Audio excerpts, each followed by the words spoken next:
오늘 우리가 함께 살펴볼 하나님의 말씀은 누가복음 9장 18절부터 27절까지의 말씀입니다.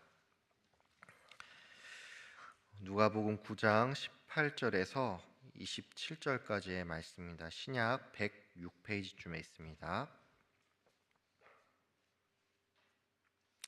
제가 하나님의 말씀을 봉독하겠습니다. 예수께서 따로 기도하실 때 제자들이 주와 함께 있더니 물어 이르시되 무리가 나를 누구라고 하느냐? 대답하여 이르되 세례 요한이라 하고 더러는 엘리야라 더러는 옛 선지자 중에 한 사람이 살아났다 하나이다. 예수께서 이르시되 너희는 나를 누구라고 하느냐? 베드로가 대답하여 이르되 하나님의 그리스도시니이다 하니 경고하사 이 말을 아무에게도 이르지 말라 명하시고 이르시되 인자가 많은 고난을 받고 장로들과 대제사장들과 서기관들에게 버림받아 죽임을 당하고 제3일에 살아나야 하리라 하시고 또 무리에게 이르시되 아무든지 나를 따라오려거든 자기를 부인하고 날마다 제 십자가를 지고 나를 따를 것이니라. 누구든지 제 목숨을 구원하고자 하면 잃을 것이요 누구든지 나를 위하여 제 목숨을 잃으면 구원하리라. 사람이 만일 온 천하를 얻고도 자기를 잃든지 빼앗긴든지 하면 무엇이 유익하리요? 누구든지 나와 내 말을 부끄러워하면 인자도 자기와 아버지와 거룩한 천사들의 영광으로 올 때 그 사람을 부끄러워하리라. 내가 참으로 너희에게 이르노니 여기 사는 사람 중에 죽기 전에 하나님의 나라를 볼 자들도 있느니라. 아멘. 오늘은 자기를 부인하며 자기 십자가를 지고라는 제목으로 함께 말씀을 나누도록 하겠습니다. 어제 살펴봤던 것처럼 예수님께서는 12제자를 파송해서 이제 그들로 하여금 귀신을 제어하며 병을 고치고 또 복음을 전파하게 하였습니다. 이후에 예수님께서는 제자들과 함께 오병이어의 이적을 베풀었는데 특별히 어제는 예수님께서 제자들을 향해 너희가 먹을 것을 주라라고 한 이 말의 의미에 대해서 살펴봤죠. 오늘은 그 이후에 이제 예수님께서 제자들을 향해 이 세상이 나를 어떻게 생각하는지 또 너희는 나를 누구라고 생각하는지 이렇게 묻는 장면이 나오는데 이 장면은 마태복음과 마가복음에도 등장을 하고 특별히 베드로의 신앙 고백으로 굉장히 유명한 말씀입니다.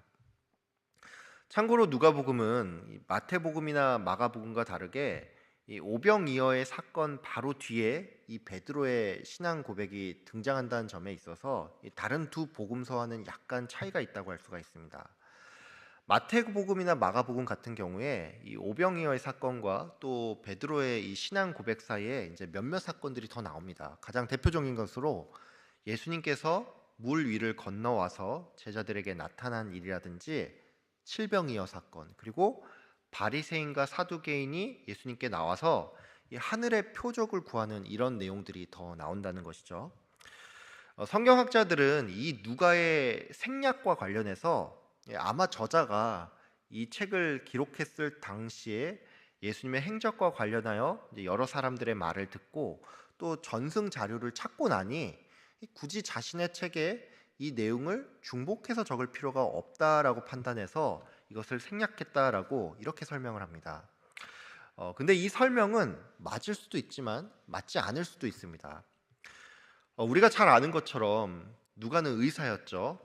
이 누가복음의 서두에 보면은 누가가 이 책을 작성하기에 앞서 여러 가지 것들을 조사하고 또 면밀히 검토한 끝에 이 책을 썼다라는 말이 나오는데 이것은 바꿔 말해서 누가가 이런저런 전승 자료를 봤을 때 이게 단지 중복이 된다는 이유로 생략을 택하는 것이 아닌 반대로 이 자신의 책에 모든 내용을 담는 이런 방식을 취할 수도 있었다라는 것입니다. 그럼 여러분 왜 누가는 이 오병이어의 사건 뒤에 이 베드로의 신앙 고백을 바로 배치한 걸까요? 이것은 누가가 이 누가복음 7장에 보면은 이제 사람들이 예수라는 사람이 누구길래 죄를 사한다고 하는가 이렇게 질문을 하는 장면이 나오고 또 8장에서는 제자들이 예수님이 과연 누구길래 바람과 물을 명령하여 잠잠케 하는가 이렇게 계속 질문을 하기 때문에 이에 대한 대답, 즉 기독론적인 관점에서 예수님이 누구인지 답하기 위해 여기에 바로 이 신앙 고백을 배치했다라는 것입니다. 마태복음과 마가복음은 이 갈릴리 지역의 사역들을 순서대로 배치를 했습니다. 그렇기 때문에 오병이어의 사건 뒤에 몇몇 사건들을 더 언급을 하고, 또 베드로의 신앙 고백이 가이사랴 빌립보라는 성에 들어가기 전에, 그러니까 역시나 갈릴리 지방에서 있었음을 부연 설명을 하고 있다는 것이죠. 반면에 누가복음은 앞서도 말씀을 드린 것처럼 기독론적인 관점에서 답하기 위해서 이 부분이 들어갔기 때문에 이 고백이 어디서 이루어진 일인지는 딱히 밝히고 있지를 않습니다. 이제 오늘 이 본문이 기독론적인 관점에서 작성이 됐다라는 사실을 좀 염두에 두시고 본문을 좀 보도록 하겠습니다. 제가 본문 18절부터 22절까지 읽겠습니다. 예수께서 따로 기도하실 때 제자들이 주와 함께 있더니 물어 이르시되 무리가 나를 누구라고 하느냐? 대답하여 이르되 세례 요한이라 하고 더러는 엘리야라, 더러는 옛 선지자 중에 한 사람이 살아났다 하나이다. 예수께서 이르시되 너희는 나를 누구라 하느냐? 베드로가 대답하여 이르되 하나님의 그리스도시니이다 하니 경고하사 이 말을 아무에게도 이르지 말라 명하시고 이르시되 인자가 많은 고난을 받고 장로들과 대제사장들과 서기관들에게 버림받아 죽임을 당하고 제3일에 살아나야 하리라 하시고, 예수님께서는 제자들에게 사람들이 자기를 누구라고 하는지 물어봤습니다. 이 질문에 제자들은 사람들이 예수님을 더러는 세례 요한, 더러는 엘리야, 더러는 이 옛 선지자 중에 한 사람이 다시 살아났다라고 대답을 했고, 이 대답을 들은 예수님은 그러면 너희는 나를 누구라고 하느냐? 이렇게 다시 되물었습니다. 예수님께서는 사실 이 사람들이 자기를 어떻게 부르는지 이것을 모르지 않았습니다. 그래서 이 앞선 먼저 질문은 어떻게 보면은 굳이 할 필요가 없는 질문인데, 그럼에도 불구하고 예수님께서는 먼저 이것들을 제자들에게 물어봤다라는 것이죠. 예수님께서 이렇게 두 번에 나눠서 질문한 데는 이제 크게 두 가지 의도가 있다라고 할 수가 있습니다. 첫 번째 의도는 세상이 지금 나에 대해서 잘못 알고 있기 때문에 이것을 깨우쳐 주기 위해서 먼저 이 질문을 던졌다라는 것이고, 두 번째는 세상이 지금 나에 대해서 어떻게 말하든지 간에 이것이 중요한 게 아니라 너희는 제자로서 나를 직접 보고 겪었으니 예수님의 제자라면 그 사람이 개인적으로 예수를 만나야 하고 또 그 만남을 통해서 예수님을 알아야 한다는 것입니다. 예수님의 수석 제자인 베드로는 이 예수님의 두 번째 질문에 당신은 하나님의 그리스도입니다라고 대답을 했습니다. 마태복음은 이 부분을 조금 더 디테일하게 주는 그리스도시오 살아계신 하나님의 아들이라고 표현을 하는데, 즉 예수님께서는 우리를 구하러 오신 분인데 인간의 육체를 입고 있지만 평범한 사람이 아니라 하나님의 아들, 즉 그의 본질이 하나님이라는 말이죠. 베드로의 이 신앙 고백은 예수님에 대한 아주 정확한 설명이라고 할 수가 있는데, 그런 의미에서 오늘 본문 21절에 예수님께서 제자들에게 경고를 하면서 이 말을 아무에게도 하지 말라라고 명령한 것이 다소 이해하기 조금 어려울 수가 있습니다. 여러분 한번 생각을 해보세요.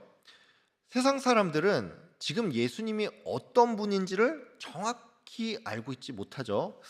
그렇다면 사람들에게 오히려 예수님이 어떤 분인지를 널리 알리고 또 그들의 잘못된 생각을 교정하는 것이 더 옳은 일이라고 우리가 생각을 할 수가 있습니다. 문제는 예수님께서 우리의 이런 상식과는 전혀 다르게 경고까지 하면서 이 사람들에게 이것을 말하지 말라라고 했는데, 여러분 왜 예수님께서는 이같이 명령을 하신 걸까요?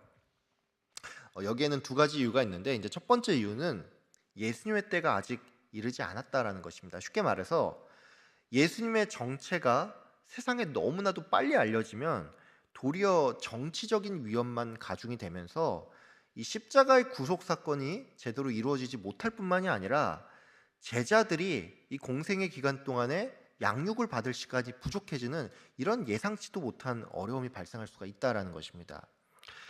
근데 이것보다도 더 중요한 이유가 있습니다. 그게 뭐냐면 예수님께서 어떤 분인지 세상이 정말로 제대로 알았을 때 세상이 과연 이 예수님을 그대로 가만히 두었겠냐라는 것입니다. 당시의 세상은 예수님이 그저 뛰어난 선지자 정도인 줄 알았는데, 알고 보니까 예수님이 무려 하나님의 아들이고 또 그리스도로서 이 땅에 오신 분임을 알았다면, 세상은 이 자기들의 정치적인 열망을 달성하기 위해서 예수님을 억지로 왕으로 세우고 어떻게든 이 자기들의 유익을 위해서 이 예수님을 이용하려고 했을 겁니다. 이 예수님을 이용하려 한다라는 점에 있어서 성도인 우리 또한 좀 조심해야 할 부분이 있습니다. 마태복음에 보면 베드로가 신앙 고백을 하고 나서 이제 예수님께서 장차 자신이 받게 될 고난에 대해서 얘기를 하죠. 근데 베드로는 이 얘기를 듣고 나서 예수님을 붙들고 결단코 이 일이 주님께 미치지 못하게 하겠습니다, 이렇게 말하는 장면이 나옵니다. 이 장면은 이제 얼핏 보면은 소위 베드로가 의리가 넘쳐서 아니면 충성심이 투철해서 예수님을 보호하겠다는 생각으로 이 말을 한 것처럼 보일 수가 있는데, 실상은 절대 그렇지가 않죠. 이 베드로의 말은 결국 그 바탕에 예수님이 이 세상의 왕이 되면 나도 그 옆에서 이제 한 자리를 차지하겠다는 이 마음에서 이 발언을 한 것이기 때문에 결국에는 베드로가 예수님께 한 소리를 들을 수밖에 없었습니다. 여러분, 베드로의 이 모습을 보면 알 수가 있지만 우리 또한 예수님을 그저 나에게 복 주시는 분이라고 생각을 하고 나의 인생의 형통을 위해서 우리가 그런 자세로 예수님을 찾을 수가 있다라는 것입니다. 저는 이제 물론 여기 계신 분 중에 그 누구도 예수님이 정확히 어떤 분인지 모르고 그분을 믿는 분은 없을 거라고 생각을 합니다. 근데 이 지식과는 별개로 우리의 실제 삶이 어떤지, 또 우리의 기도가 어떤지 우리가 정직하게 좀 자기 자신을 돌아봤으면 합니다. 우리가 말로는 뭐 하나님께 영광을 돌리는 그런 삶을 산다라고 하죠. 근데 여러분, 정말 내가 하나님의 영광을 구하는 삶을 사는지, 그런 기도를 하는지 한번 좀 점검하길 바랍니다. 혹시 지금 내 인생의 좀 문제 해결을 위해서 내 인생이 좀 답답해서 이 기도의 자리를 찾는 분이 계시지 않습니까? 물론 우리가 인생의 어려움을 직면했을 때 하나님을 먼저 찾는 일이 필요하죠. 제가 그런 의미에서 질문을 좀 달리해서 여러분께 새롭게 질문을 하겠습니다. 여러분, 만약에 지금 내 인생이 조금 막막하고 또 이런저런 어려움이 있어서 지금 이 예배 자리를 나오고 있는데, 만약에 이 문제가 해결이 된다면 그때도 여러분은 여전히 이 기도의 자리를 찾을 것입니까? 혹시 내 인생이 이제 소위 말해 흙수저인데 예수님을 만나서 금수저가 되기 위해서, 아니면 뭐 못해도 은수저나 동수저 정도 되기 위해서 예수님을 찾는 분이 계시지는 않습니까? 저는 바라기는 여러분 모두가 먼저 나의 기도가 어떠한지 좀 점검하길 바랍니다.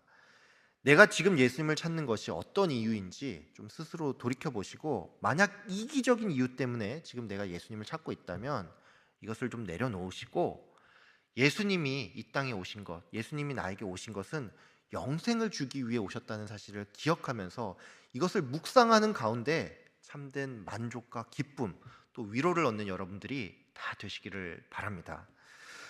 예수님께서는 베드로의 고백을 들은 이후에 자신이 어떻게 고난 받을지, 또 자신이 죽은 뒤에 이 3일 만에 부활할 것을 예고를 하면서 제자들을 향해 누구든지 나를 따르려거든 너희들이 어떻게 해야 하는지 이 제자의 도리에 대해서 또 설명을 했습니다.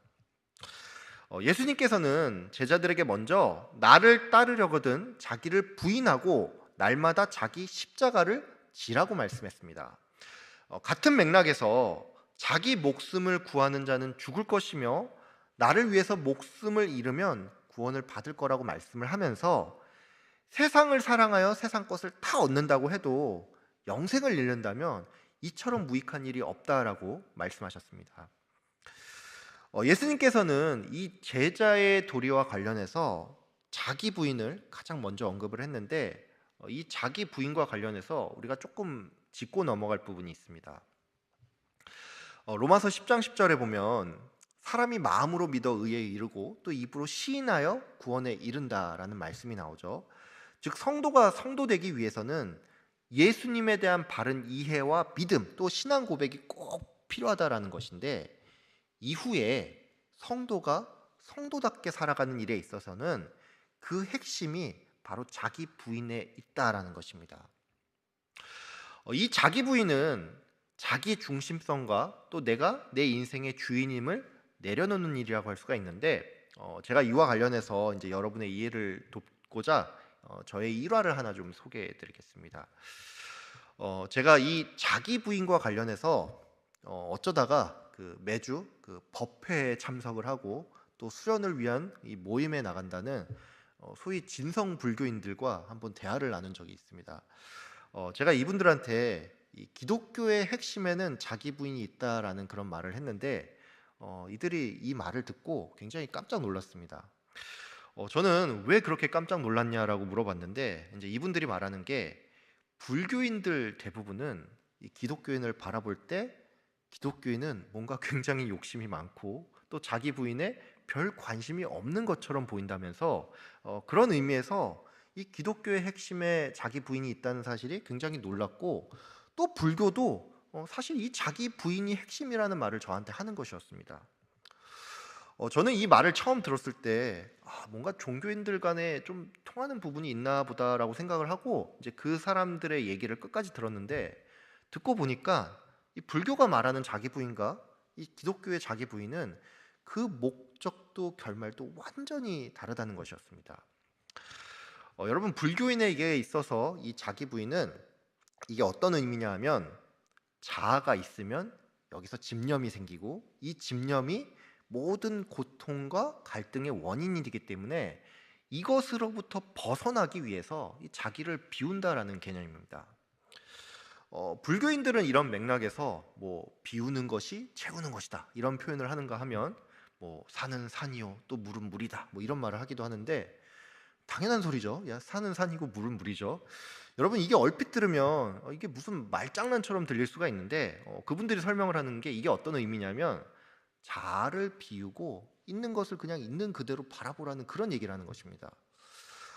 이 불교의 철학은 뭐 나름 듣다 보면 매력적인 부분도 있고 이제 그냥 종교 자체를 떠나서 조금 지혜로운 부분이 있긴 한데, 결국에는 이 자기 부인이 구원에 대한 해답을 제공하지 못할 뿐만이 아니라 또 이 세상의 시작과 끝을 설명하지 못한다는 그 명백한 한계 지점이 있습니다. 반면에 그리스도인에게 있어서 이 자기 부인은 불교와는 전혀 다릅니다.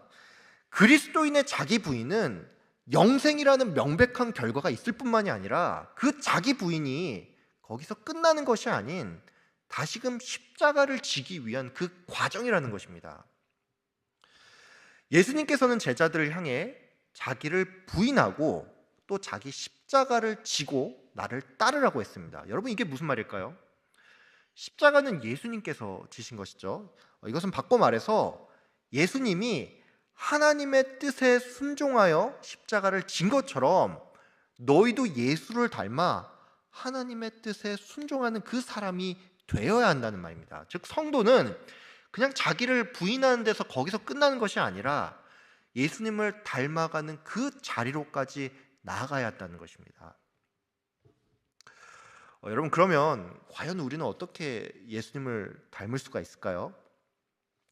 예수님을 닮는다는 것은 하나님의 뜻에 순종하는 사람이 된다는 것인데, 여러분, 그러기 위해서 우리는 성령 충만해야 합니다. 십자가를 지라고 하니까 이게 굉장히 부담스럽게 느껴지면서 내가 어떤 고행을 하거나 이제 인간적인 수고를 감당해야 한다라고 생각을 할 수 있는데, 여러분, 이것이 결코 십자가를 지는 방법이 아닙니다. 예수님께서는 그의 제자들에게 나의 멍에를 메고 나에게 배우라고 말씀을 하면서 내 멍에는 쉽고 내 짐은 가볍다라고 말을 했습니다. 이게 무슨 말이냐면, 예수님을 닮기 위해서 우리가 성령 충만해야 하고, 성령 충만할 때 성도는 자기의 힘이 아닌 성령의 능력으로 이 십자가를 지고 하나님의 뜻에 순종할 수가 있다라는 말입니다. 여러분, 성령 충만을 항상 구하시길 바랍니다. 예수님께서는 제자들을 향해 날마다 자기 십자가를 지고 나를 따르라고 했습니다. 예수님을 닮는 일은 어떤 경지에 한번 오르면 끝나는 일이 아니라 매일 성령 충만을 구하는 일입니다. 여러분, 매일 성령 충만을 위해서 항상 기도의 자리를 찾는 여러분들이 다 되시기를 바랍니다. 마지막으로 한 가지만 더 당부드리는데, 내 안에 성령이 충만하다라는 것은 주의 말씀이 내 안에 가득하다라는 말이기 때문에, 이를 위해서 항상 말씀을 읽고 또 묵상하는 여러분들이 다 되시기를 바랍니다. 예수님께서는 나와 내 말을 부끄러워하는 자를 자기도 부끄러워한다라고 말을 했습니다. 이것은 바꿔 말해서 내가 하나님의 말씀을 자랑스러워하고 복음을 기뻐하고 이것들을 가까이 할 때 우리가 하나님의 나라를 경험할 수 있다는 얘기입니다. 예수님께서는 그의 제자들을 향해 너희가 생전에 하나님의 나라를 볼 것이다 라고 말씀했습니다. 성도 또한 성령 충만함으로 예수의 뒤를 따라갈 때 지금 이 땅에서 하나님의 나라를 경험하게 될 것입니다. 아무쪼록 여러분 모두 먼저 자기를 부인하는 일에 힘쓰시고 또 성령 충만하여 이 하나님의 뜻에 순종하는 삶을 사시는 여러분들 되시기를 주님의 이름으로 축복하며 기도합니다. 기도하겠습니다. 참 좋으신 하나님 아버지, 오늘 이 말씀을 통하여서 우리 성도의 본질이 자기 부인에 있고 또 예수 그리스도를 닮아가는 일에 있음을 알게 하여 주심에 감사합니다. 하나님, 우리가 이 일에 앞서 먼저 내 입술로 바른 신앙 고백을 하길 원합니다. 예수 그리스도가 어떤 분인지 우리가 명확히 알 때, 예수님이 우리가 어떤 분인지 명확히 알 때 우리의 바른 신앙 고백이 가능한데, 하나님, 우리가 단지 우리의 인생의 문제 해결을 위해서 내 유익을 위해서만 예수님을 바라보는 것이 아니라 정말 예수님께서 이 땅에 오실 때 우리의 영생을 위해 오셨음을 기억하며 여기서 먼저 또 만족을 얻고 참된 위로를 얻고 기쁨을 얻는 우리가 될 수 있도록 주님 인도하여 주시옵소서. 우리가 성도로서 또한 바르게 살아가길 원합니다. 하나님, 그 길이 먼저는 자기 부인에 있고 또 자기 십자가를 쥐고 주님을 따르는 일에 있음을 알게 하여 주심에 감사합니다. 하나님, 자기를 부인하는 일에 힘쓰는 자가 되게 하여 주시옵소서. 말로만 주의 영광을 외치는 것이 아니라 정말로 자기를 내려놓고 자기 중심성에서 벗어난 다음에 또 내 안에 성령 충만함을 가득하게 하여 또 예수 그리스도의 그 길을 따라가는 우리 모든 성도님들 될 수 있도록 주님 인도하여 주시옵소서. 오늘 하루 주님께 온전히 의탁하오며 주님 감사드리면서 살아가는 오늘 하루가 될 수 있도록 주님 오늘의 삶 가운데 또 흡족한 은혜를 부어 주시옵소서.